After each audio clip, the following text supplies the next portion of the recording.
mamayang alauna.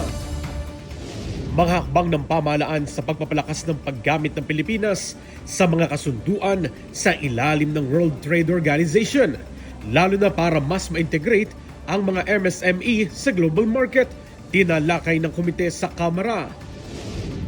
House Speaker Faustino Bogie D. III nagbigay pugay sa mga retiradong lingkod bayan. MMDA nagkasa ng malawakang dredging at clearing sa Mandaluyong. 200 pamilya ng informal settlers. Target i-relocate para mapalawak ang mga creek. Exclusive, daan-daang libong pisong halaga ng ilegal na droga nasabat sa isang babaeng tulak ng ilegal na droga sa Ginubatan, Albay. Ang suspect, isinumbong ng may-ari ng bahay na tinutuluyan niya.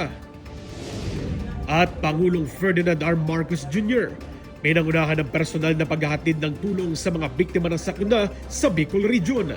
Pangulo, nananatiling nakatuon sa kanyang tungkulin at mandato sa kabila ng mga ingay sa gobyerno.